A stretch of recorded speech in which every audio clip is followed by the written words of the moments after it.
going on, MMA fans? I'm back to do my Ultimate Fighter 8 finale review video. Solid night of fights. Going to go over the fights, of course, I did predictions on. So let's go ahead and get right down to this. First fight of the night, Junie Browning taking on Dave Kaplan. Junie looked a lot better in this fight. Crisper stand-up, better cardio. It definitely looks like Tompkins got onto his case. Unfortunately, the first leg kick that he throws, he catches Kaplan on the cup. Kaplan takes a couple seconds to recover. Fight continues on. Junie just had all around the better combinations on the feet. Good 1-2 combos, good jab, good inside and outside leg kicks, good body shots, good body kicks. He had a beautiful transition to the back in the first round and tried to secure a rear naked choke. Wasn't able to secure it. For some reason, Kaplan kept trying to go for straight ankle locks. Really didn't help him out any. In the second round, you see Junie in Kaplan's half guard, transitions to side control, works for the armbar, secures it, and gets it, and Junie Browning wins via a second round armbar. He continues to, I think at least, to get better and better, and definitely in this fight, I think he looked a lot better compared to his last couple fights. He's got a lot of potential, and hopefully we'll continue to see great things from him. Okay, next fight, Wilson Gouveia taking on Jason McDonald. Wilson Gouveia did not make weight, of course, weighed in at 189. They fought the catch weight of 189. He had to give 20% of his purse to Jason McDonald. One of the things I said early on in my predictions video, that if Gouveia came in, sucked in, looked like he was going to have cardio issues, he probably was not going to have a very good chance in this fight. But he came out, was very patient, had good inside and outside leg kicks. McDonald looked like he was getting the better of the combinations on the feet, but I think Gouveia, it looked like, was just being patient. And then all of a sudden you see Gouveia explode with a 1-2 combo, catches McDonald flush on the jaw with a left straight, drops McDonald, he falls him to the ground, pounds him out, and Gouveia wins via a first round TKO. Hopefully he's able to make weight here in the future. He's had issues, like I said, with weight. In his last fight, sometimes it looks like he doesn't take fights seriously as far as his training, so hopefully he'll get those things corrected, and we will see him acclimated better to 185. Okay, next fight, Anthony Johnson taking on Kevin Burns. Definitely was a good rematch. Both guys had good combinations. Burns had good inside and outside leg kicks, good jabs. Johnson definitely had, I think, all around the better stand-up, the better inside and outside leg kicks, better 1-2 combos. He was able to get some takedowns in this fight, work some ground and pound. We saw Kevin Burns try to go for a couple Kimuras. He had a reverse triangle, which is hard to pull off. It's where a guy is in side control. You catch his arm and his head. It's hard to pull leverage on that position, but you can submit guys from that position. But Johnson was able to get out.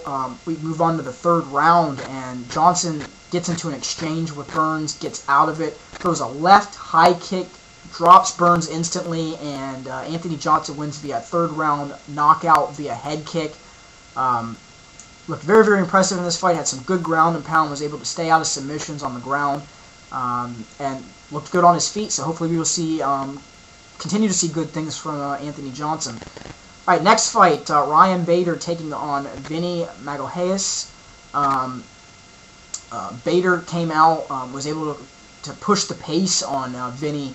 Had good jabs, good 1-2 combinations. Vinny really had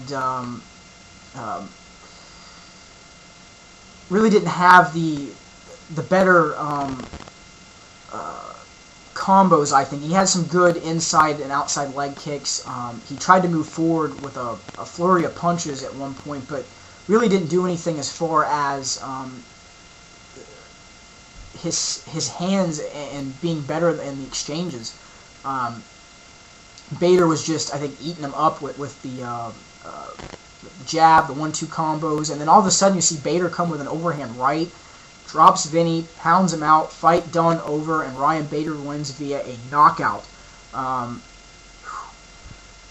Definitely not what a lot of people thought was going to happen, but nonetheless, Ryan Bader looked impressive in this fight. Hopefully we'll see some more good things from him, and wow, that's all I can say about that. So, on to the main event. Efren Escudero taking on Felipe Nover.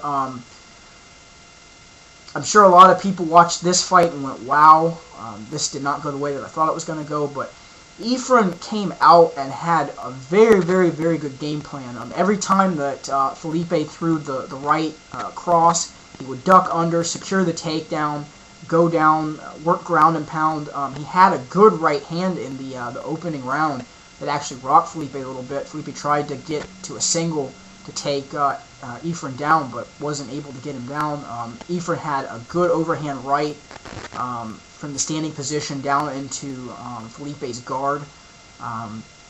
Felipe had a couple good Kimura attempts in this fight. He tried to go for Kimura, tried to go for the rubber guard over into an omoplata, trying to secure his leg up and under up under Ephraim's chin.